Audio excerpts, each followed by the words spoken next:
नमस्कार, गूगली में आपका स्वागत है और हम इस विशेष कवरेज को लेकर के आपके पास हाजिर हुए हैं क्योंकि आज भारत का सबसे अहम मुकाबला है इस वर्ल्ड कप में।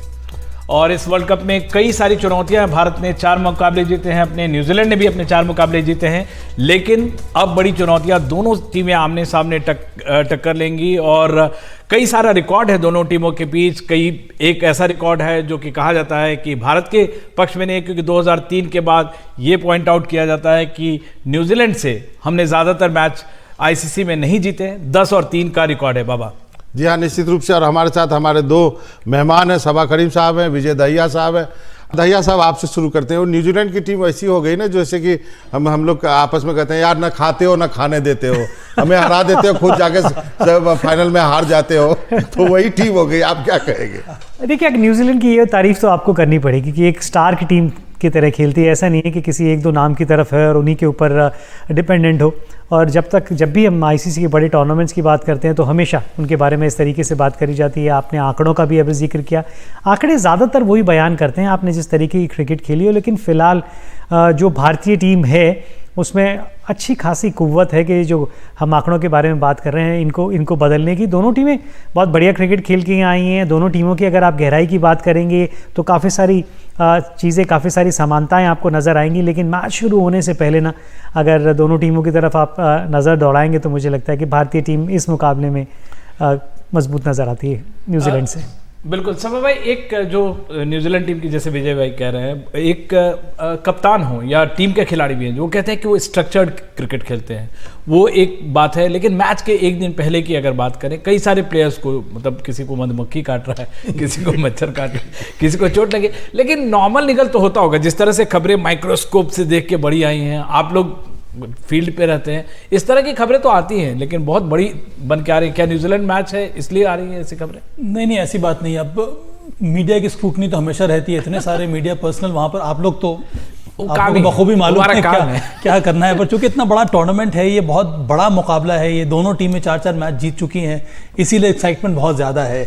पर अंत में खिलाड़ियों से अगर पूछा जाए कि ड्रेसिंग रूम का क्या एटमॉस्फेयर रहता है, तो दोनों टीमों का प्रयास यही रहता है कि आप एक बहुत ही रिलैक्स फ्रेम ऑफ माइंड में मैदान में उतरे, तभी आप परफॉर्म कर पाएंगे। अगर आप टेंस रहेंगे, ज़्यादा सोचेंगे तो परेशानी बढ़ जाती है। और रोहित शर्मा का भी यही काम रहा है कि जितना आप दिमाग को डीक्लटर करके रखेंगे तभी आपको फ़ायदा होगा। और अंत में ऐसी टीम जो ज़्यादा रिलैक्स होकर मैदान में उतरेगी, अपने गेम प्लान्स को एग्जीक्यूट करेगी, वही टीम आज जीतने के उसके चांसेस बढ़ जाएंगे। पर अंत में चूंकि भारतीय टीम का परफॉर्मेंस काफ़ी अच्छा रहा, मुझे ये भी लगता है केन विलियमसन अभी भी अवेलेबल नहीं है न्यूजीलैंड टीम के लिए, इस कारण से मेरे विचार में भारत का पलड़ा थोड़ा बहुत भारी है। तो अब अपने दर्शकों को बता दें, जो बात विमल कह रहे थे कि क्या क्या जो चल रहा है, तो सूर्या को हाथ में चोट लगी, आइस पैक वाले फोटो अखबारों में छपे, आप देखें।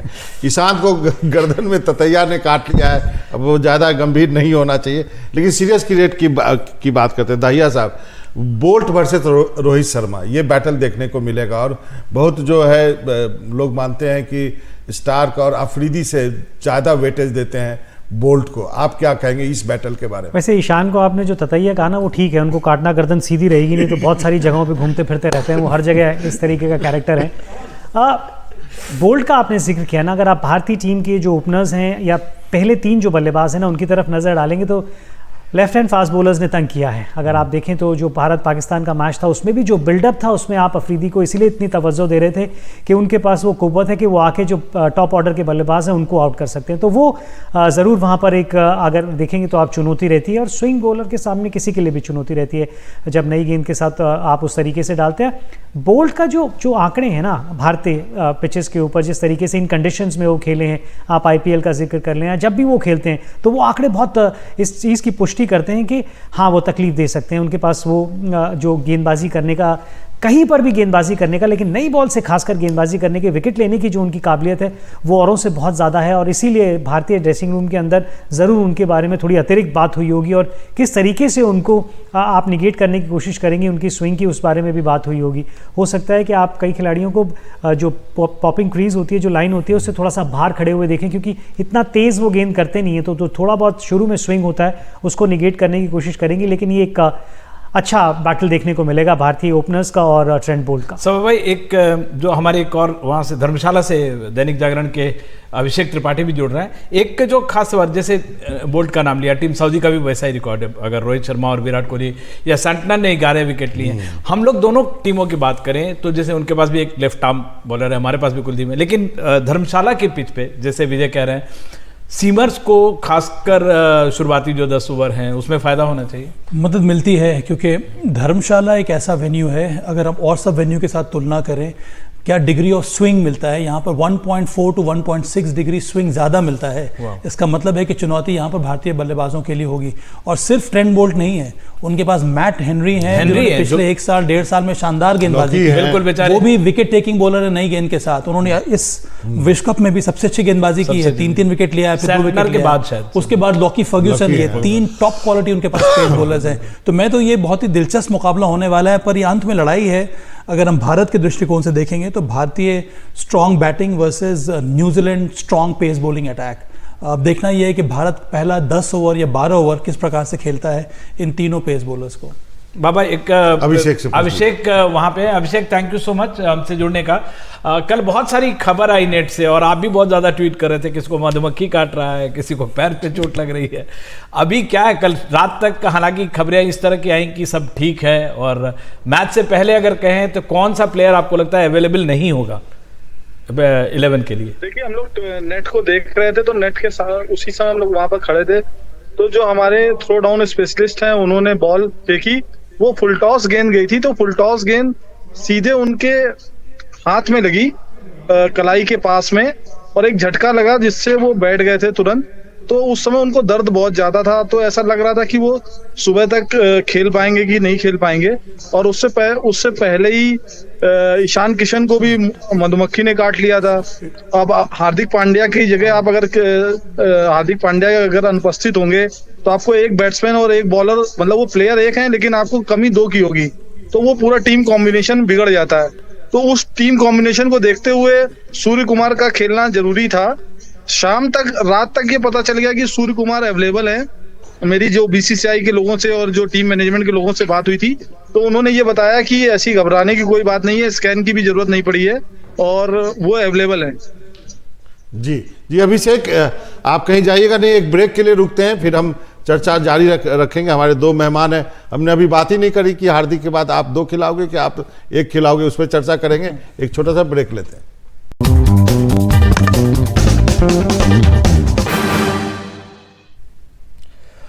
तो फिर से बस थोड़ी ही देर में भारत और न्यूजीलैंड की टक्कर होने वाली है, और ब्रेक में हम बातचीत कर रहे थे कि बॉलिंग में न्यूजीलैंड कहीं ना कहीं पे परेशान कर सकता है टीम इंडिया के बल्लेबाजों को। और मैंने पूछा कि बल्लेबाजी की अगर बातचीत करें, वहीं से शुरू करते हैं। आप कह रहे थे 8 नंबर तक बल्लेबाजी है उनकी। हाँ, न्यूजीलैंड की बल्लेबाजी मजबूत है। केन विलियमसन नहीं है, उसके बावजूद ओपन करते हैं विल यंग, उसके साथ साथ डेवन कॉनवे को बहुत ज़्यादा अनुभव है भारतीय कंडीशन में बैटिंग करने का। नंबर 3 रचिन रविंद्र, पहले मुकाबले में इंग्लैंड के विरुद्ध शानदार शतक लगाया था।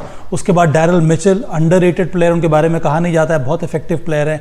Tom Latham, Glenn Phillips, mark Chapman, Mitchell Santner. Number 8 तक बल्लेबाजी है उनकी। बहुत ही ग्रिटी टीम है, उनके वर्क एथिक्स बहुत ज़्यादा स्ट्रॉन्ग है, उनको अपने काबिलियत के ऊपर बहुत ज़्यादा विश्वास है, इसीलिए ये कांटे की टक्कर होने वाली है। लेकिन हमने तो टीम की बात ही नहीं करेंगे। आप 1 खिलाओगे, 2 खिलाओगे? एक आदमी के बदले, हार्दिक के बदले 2 चाहिए आपको, 1 से काम चलेगा? 1 के बदले 1 आएगा, लेकिन 1 की जगह और बनानी पड़ेगी आपको। और हाँ विजय, ये अच्छा सवाल है। ये एक ऐसा, कई बार क्या होता है, एक ओपनर इंजर्ड हो गया, उसकी जगह पर एक और ओपनर आप ले आइए, तो इजी स्वैप होता है। यहाँ पर एक प्लेयर बाहर हो रहा है, इसके वजह से आपको 2 चेंज करने पड़ रहे हैं टीम। लेकिन शमी की ये दर्शाता है कि हार्दिक पांड्या की विशेषता कितनी ज्यादा है, या ऑलराउंडर की, किसी भी टीम के अंदर एक ऑलराउंडर की कितनी इंपॉर्टेंस है। और वो ऑलराउंडर जो दोनों काम बखूबी कर सकता है, तो आपको एक ऑलराउंडर के इंजर्ड होने की वजह से टीम के अंदर प्लेइंग 11 2 चेंजेस करने पड़ेंगे आज। अभिषेक, शमी को लेकर कल कहा जा रहा था कि वो नेट्स पे नहीं आया, ऐसे में उनको चांस मिल सकता है या वो नेट्स पे आए थे?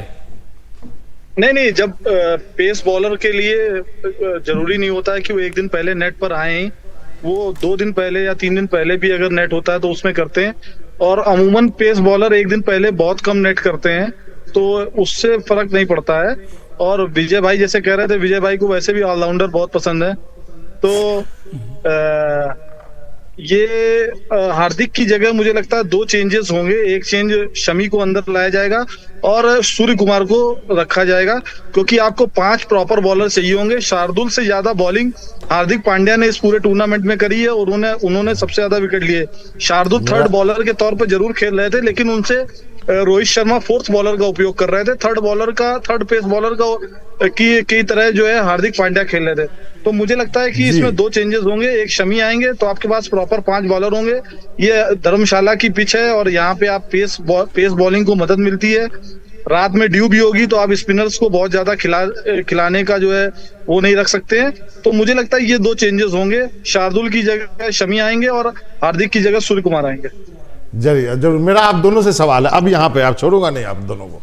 अभी तक आप शार्दुल को क्या समझ के खिला रहे थे? ऑलराउंडर समझ के खिला रहे थे या बॉलर समझ के खिला रहे थे? बाबा गलत आदमियों को पकड़ा है इसके जवाब के लिए। हम तो पहले दिन से कह रहे हैं, अगर आप देख रहे हो तो हमने तो पहले दिन से इस बात की वकालत की थी कि इस टीम के अंदर आप शामी को बिल्कुल खिला सकते हैं।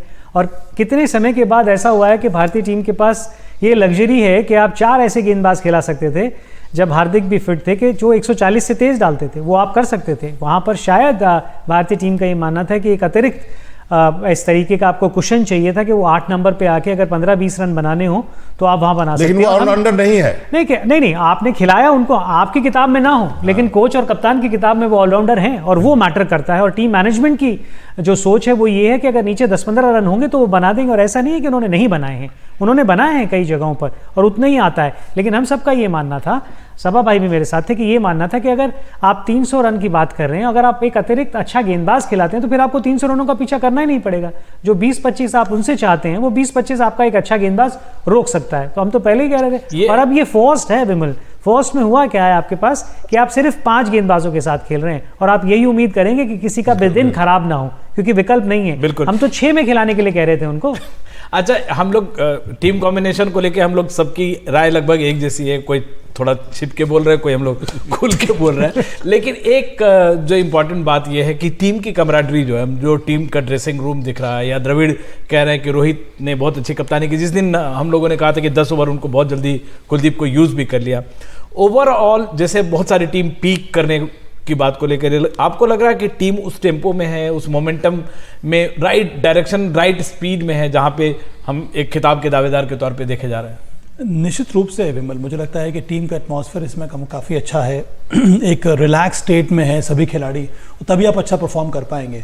और इसका बहुत बड़ा दायित्व जाता है जिस तरह से आप कप्तान रोहित शर्मा या फिर टीम मैनेजमेंट प्लेयर्स को हैंडल कर रही है।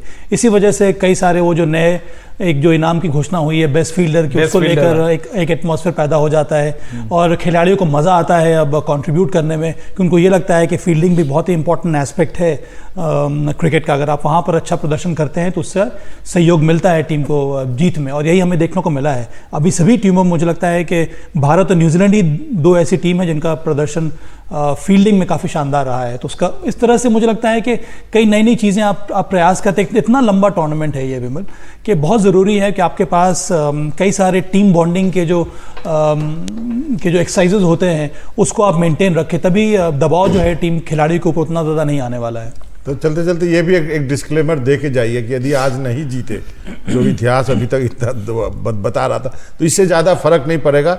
9 मैच है, अभी कुछ बिगड़ा नहीं है, क्योंकि निराश हो जाते हैं जो दर्शक हैं, जो प्रशंसक नहीं, कुछ नहीं बिगड़ेगा। और हमारे वर्ल्ड कप के जो जीतने के चांसेस हैं उन पे भी, उसके ऊपर भी कोई फर्क नहीं पड़ेगा अगर आज आप हार भी जाते हैं तो। और खेल है क्रिकेट का, हम जब 2 टीमें खेलेंगे, और ऐसा नहीं है कि सिर्फ न्यूजीलैंड से आप ये सोचें, पटकनी कोई भी किसी को दे सकता है और इस वर्ल्ड कप में हमने ये देखा है। लेकिन जहाँ तक जिस तरीके की क्रिकेट भारतीय टीम इस समय खेल रही है, प्रबल दावेदार है वर्ल्ड कप की, और इस मैच में रिजल्ट चाहे कुछ भी हो, उस चीज़ के ऊपर हम अड़िग रहेंगे। अभिषेक, एक ग्राउंड से बताएं, अभी बहुत सारा अपसेट इस टूर्नामेंट में देख लिया। ऐसी कोई टीम नहीं है जो मैच नहीं जीती है। ये मैच हारेंगे या जीतेंगे भी, इसमें कोई दोनों टीमें एक दूसरे को अपसेट नहीं करेंगी।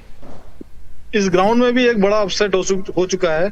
नीदरलैंड ने साउथ अफ्रीका को हराया था, लेकिन ये अपसेट नहीं करेंगे क्योंकि न्यूजीलैंड के खिलाफ अगर वर्ल्ड कप में देखें तो हमारा रिकॉर्ड बहुत ज्यादा अच्छा नहीं है। 9 मैच हुए हैं, उसमें हम सिर्फ 3 जीत पाए हैं, 5 न्यूजीलैंड ने जीते हैं। और लास्ट 2019 वर्ल्ड कप का सेमीफाइनल भी हम इनसे हारे थे।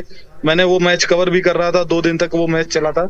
लेकिन न्यूजीलैंड की टीम बहुत मजबूत नजर आ रही है, और जो पिछले वर्ल्ड कप में जो 6 बॉलर थे न्यूजीलैंड के पास, जिसमें से 5 ने विकेट लिए थे हमारी टीम के खिलाफ, वो 5 इस बार भी टीम में हैं। तो हमें हमारे बल्लेबाजों को सतर्क रहना होगा। लेकिन सबसे अच्छी बात यह है कि 2019 से, या मैं 2017 से कहूं, अब तक के 2023 देख रहा हूं मैं, लगातार वर्ल्ड कप कवर किया है। मुझे लगता है कि इस बार टीम का जो माहौल है वो पिछले 5-6 सालों में मैंने कभी नहीं देखा था। जो थोड़ी बहुत अनबन या कुछ होता भी था, इस बार कुछ नजर नहीं आ रहा है। सब लोग मिलके, शायद ऐसा सब लोगों ने तय कर लिया है कि हम लोग इस बार वर्ल्ड कप अपने घर में जीतेंगे। लास्ट 3 वर्ल्ड कप मेजबानों ने अपने घर पे जीते भी हैं, हम भी इस बार मेजबान है। तो हो सकता है कि टीम ने ये तय कर लिया है कि मैदान में तो हम अच्छा परफॉर्मेंस कर रहे हैं, ड्रेसिंग रूम का माहौल भी हम ऐसा रखेंगे जिससे हम जीत पाए।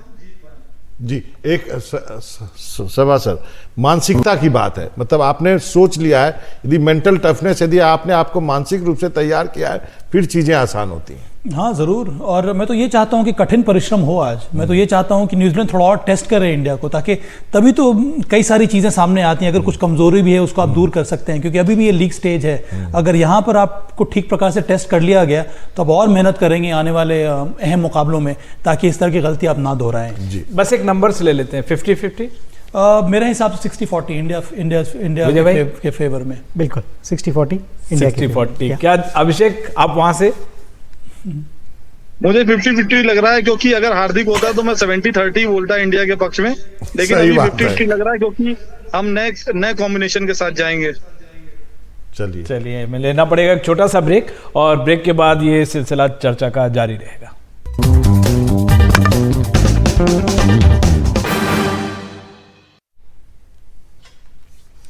नमस्कार, आपका एक बार फिर से गूगली में स्वागत है। तो हम चर्चा कर रहे हैं इंडिया और न्यूजीलैंड के बीच आज धर्मशाला में होने वाले वर्ल्ड कप मैच की। दोनों टीमें टक्कर की है, दोनों टीमों ने इस वर्ल्ड कप में एक भी मैच नहीं हारा है। लेकिन इंडिया और न्यूजीलैंड के पिछले आंकड़ों की बात करें तो न्यूजीलैंड का पलड़ा भारी है। साथ में भारत को, इंडिया को हार्दिक पांड्या की कमी भी महसूस हो रही है, क्योंकि वो चोटिल है। बिल्कुल, जीत का चौका लगा चुकी है टीम इंडिया और पंजा लगाने के लिए तैयार है। और लेकिन जो जैसे बाबा कह रहे हैं, कांटे की टक्कर है। दोनों टीमों ने 4-4 मैच जीते हैं, और दोनों टीमों एक स्ट्रक्चर में, विराट कोहली जैसे कह रहे थे, एक स्ट्रक्चर है दोनों टीमों के खेलने का। दोनों टीमों के कई स्ट्रांग पॉइंट्स हैं, और दोनों टीमों ही में मतलब लेफ्ट आर्म स्पिनर की जहां जरूरत है, जो हर एक, जो कहते हैं कि मैच के लिए सारे इक्विपमेंट, सारे हथियार मौजूद हैं, और इसीलिए कांटे का मुकाबला है। हमारे साथ इनाक्षी हैं, फॉर्मर क्रिकेटर, कर्नाटका की मीडियम पेसर रही हैं और क्रिकेट एडिटर हैं द ब्रिज की।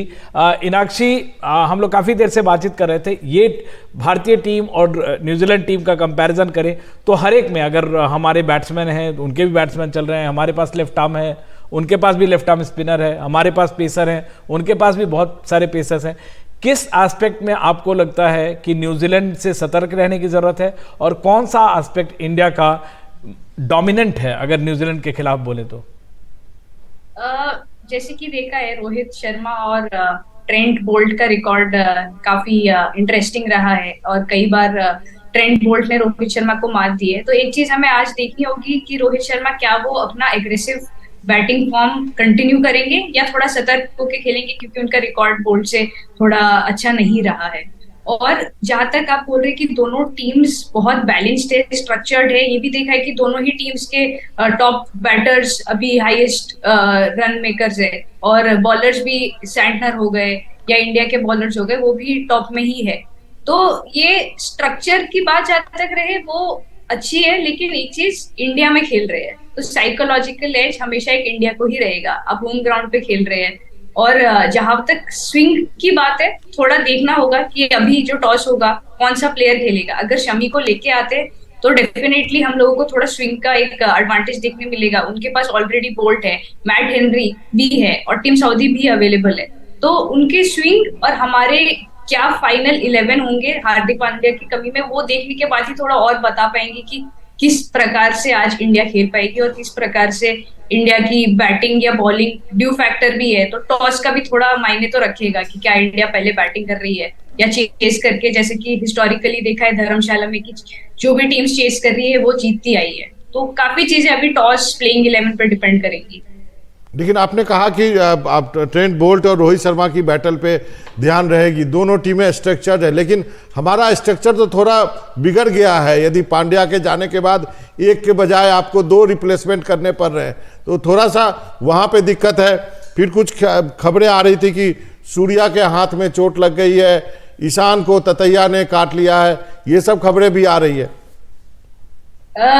कुछ कुछ फ्रीक इंसिडेंट्स होते ही जा रहे हैं इस वर्ल्ड कप में। आप देखिए कि केन विलियमसन की भी चोट, एक बॉल लग गई, अंगूठा टूट गया, जबकि वो इतने दिनों बाद एक इंजरी के बाद आए थे। हार्दिक पांड्या, ये नहीं कि बॉलिंग करते हुए हुआ, फील्डिंग करते हुआ, वो रोक रहे थे, पैर पे लग गई, चोट लग गई। तो ये फ्रीक एक्सीडेंट्स, ततैया काटना, सूर्य के फिर से चोट लगना, ये कुछ वर्ल्ड कप में नई चीजें दिखी जा रही है। बिल्कुल।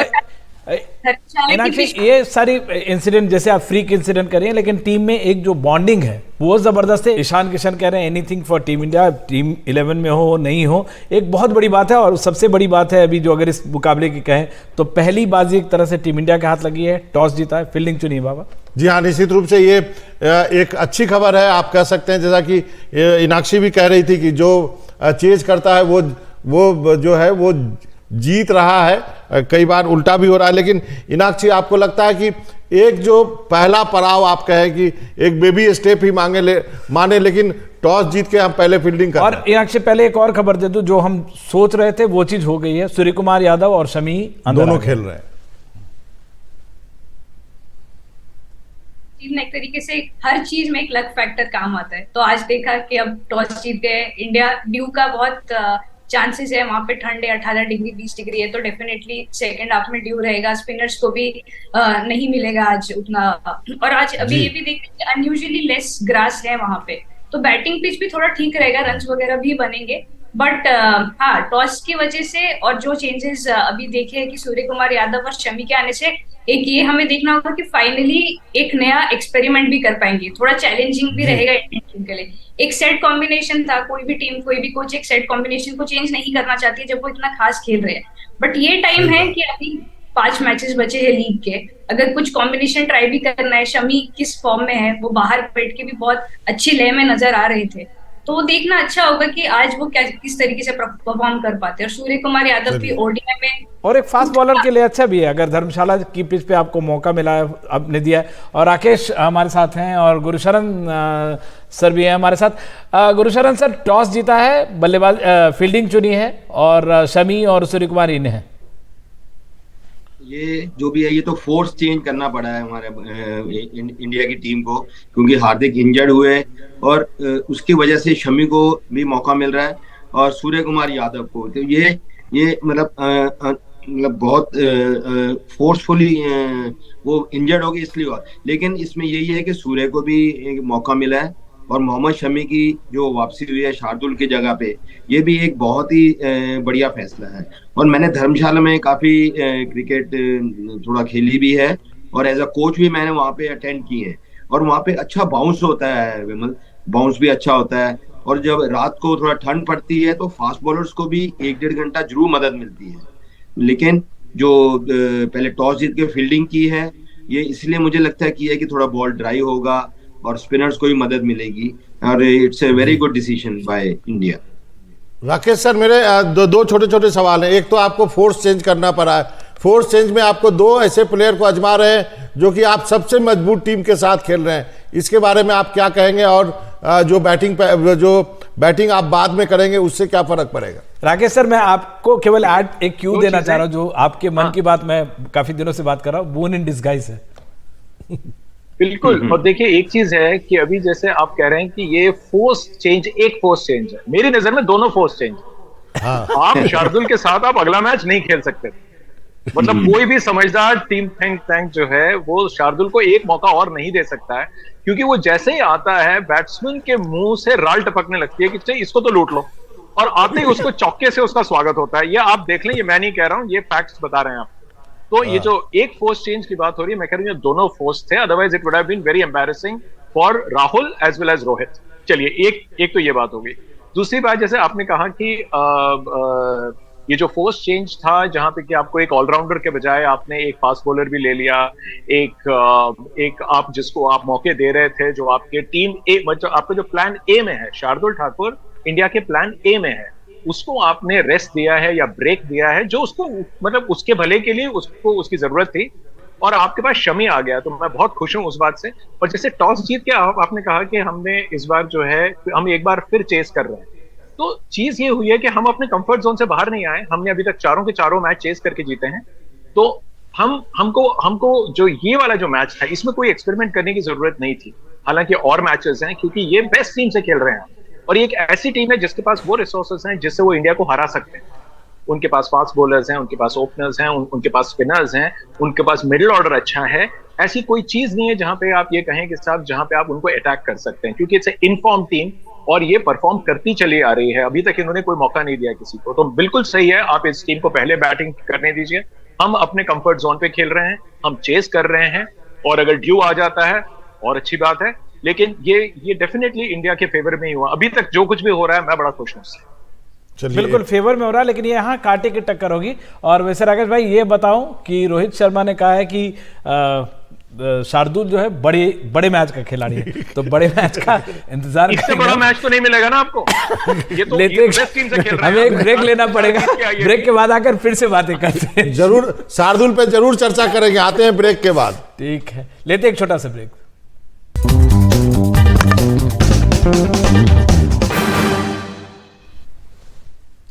बाबा एक बार टीम बताने की जरूरत है। हम फिर से वर्ल्ड कप के खास कार्यक्रम गुगली में अपने मेहमानों के साथ जुड़े हुए हैं। सब अलग अलग माहिर मेहमान हैं और सबकी बड़ी ही दिलचस्प और टकराने वाली व्यूज है। राकेश शार्दुल ठाकुर से बेहद खफा है लेकिन शार्दुल का एक अपना चलो यूज जो भी है। और अगर हम प्लेइंग 11 को एक बार बता देते हैं राकेश, क्योंकि आप रोहित शर्मा, शुभमन गिल, विराट कोहली, अय्यर, राहुल, केएल राहुल, सूर्य कुमार यादव, ये इनकी एंट्री हुई है। जडेजा है, जडेजा को भी चोट की खबर थोड़ी देर पहले आ रही थी, पता नहीं क्या हो रहा है टीम में। मोहम्मद शमी हैं जिनको एंट्री मिली है, और कुलदीप यादव, सिराज और बुमराह है। गुरशरण पाजी आपके पास आना चाहूंगा, क्या बैटल देखना चाहेंगे आप आज शुरुआत में? बस रोहित शर्मा और ट्रेंट बोल्ट के बारे में काफ़ी चर्चा की जा रही है, उस बैटल के बारे में। बिल्कुल, क्योंकि बोल्ट ने काफी बार आउट किया है रोहित को, और उनका बॉल एक्चुअली अच्छा अंदर भी आता है और वो बाहर भी बहुत अच्छी तरह से मिश्रण करते हैं, तो ये बहुत अच्छा बैटल होगा। और जो टॉस जीत के इंडिया ने फील्डिंग की है, तो उसमें यही है कि हमें पहले 10 ओवर में 2 विकेट जरूर चटकानी पड़ेंगी और हमें उनको जल्दी आउट करना पड़ेगा। और जो मिडिल ओवर, बार बार मैं कहता हूँ मिडिल ओवर बहुत ही क्रूशियल होते हैं इसमें, और हमें रेगुलर इंटरवल पे विकेट लेनी पड़ेगी। जैसे लास्ट मैच इधर हुआ था नीदरलैंड और साउथ अफ्रीका का, वहां पे देखिए सेकेंड इनिंग में नीदरलैंड के बॉलर्स ने 1-2 बॉलें हेलमेट पे भी मारी साउथ अफ्रीका के बैट्समैन पे।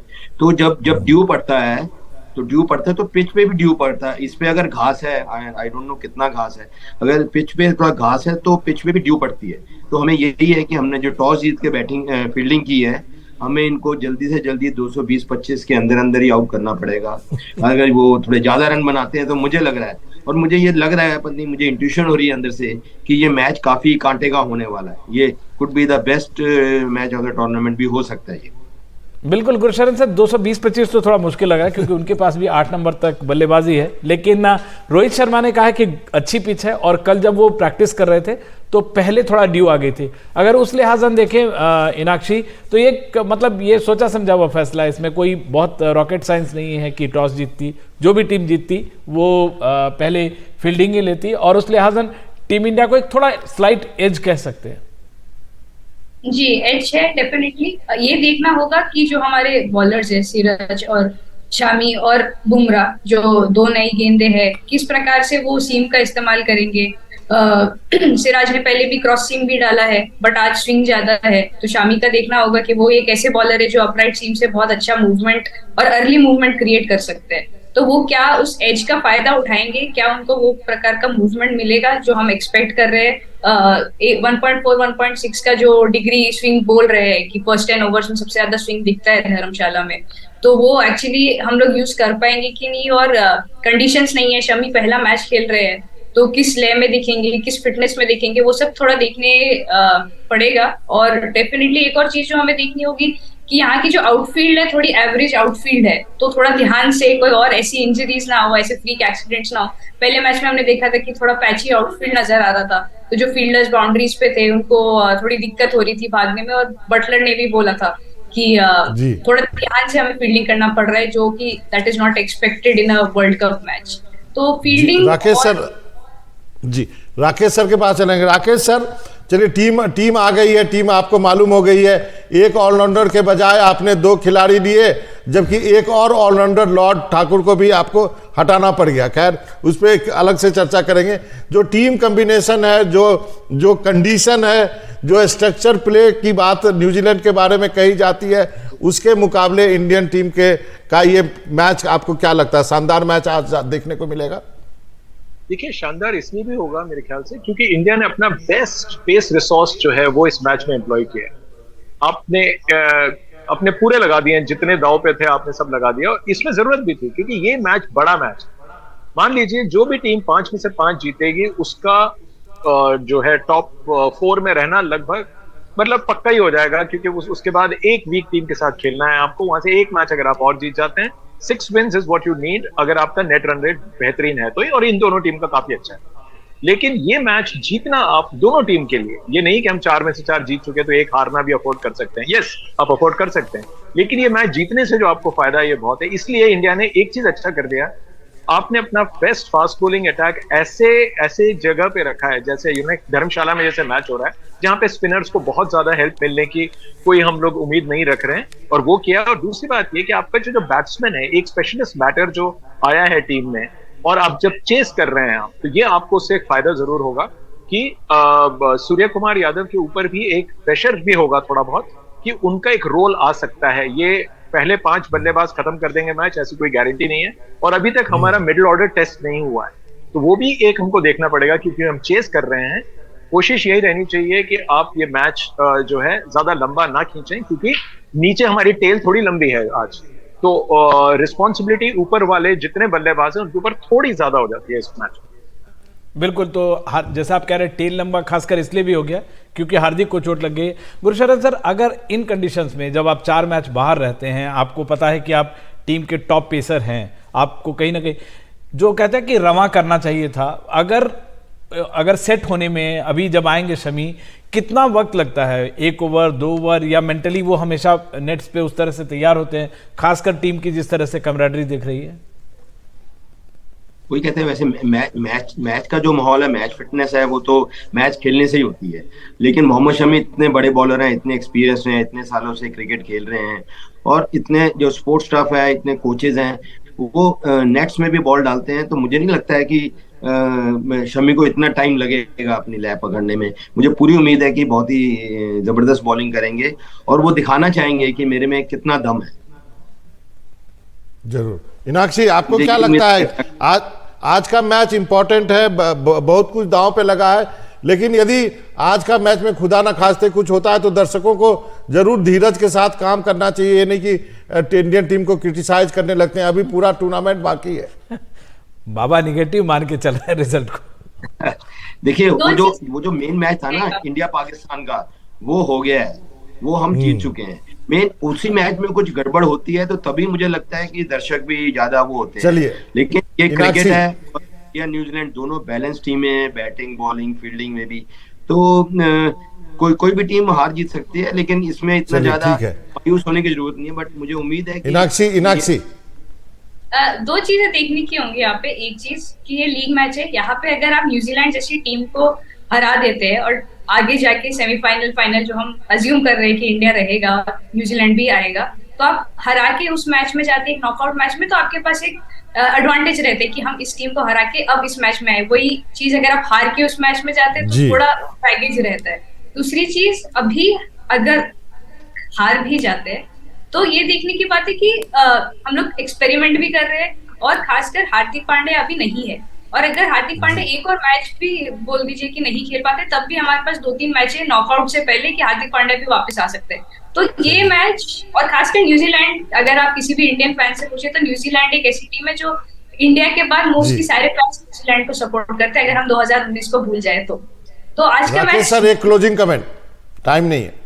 मैं तो ये भी बोलना चाह रहा हूं कि शमी जो वापस आए हैं, he will be competing against Siraj, क्योंकि अगर उनको आगे के मैचेस खेलने हैं तो वो उनको सिराज से अच्छा प्रदर्शन करना पड़ेगा। और ये जो कंपटीशन है ये भी इंडिया के लिए अच्छा है, क्योंकि देखिए बाकी चीजें तो लोग ऑलरेडी बोल चुके हैं, लेकिन मैं ये चाहूंगा कि शमी जो स्टंप टू स्टंप इतना अच्छी बॉलिंग करते हैं, ऑलवेज अटैकिंग, वो हमेशा अटैक करते हैं, तो मैं वो देखना चाहूंगा कि शमी किस दमखम से आज गेंदबाजी करते हैं। बिल्कुल, बहुत सारे ये 100% की बात जो कहते हैं वो आपने 100% की बात कह दी राकेश सर। बिल्कुल, बहुत सारे एक्सपर्ट्स जो है डिफेंसिव हैं, लेकिन राकेश जी और टीम इंडिया जो है, और खासकर मोहम्मद शमी जैसे कह रहे हैं कि अटैकिंग मोड में रहे, और हम उम्मीद करते हैं कि पूरा मैच जो है वो अटैकिंग मोड में टीम इंडिया खेलेगा और बेहतर नतीजा आएगा। हमें डिफेंसिव होने की जरूरत नहीं। भारत जीतेगा, हमें डिफेंसिव होने की जरूरत भी नहीं है।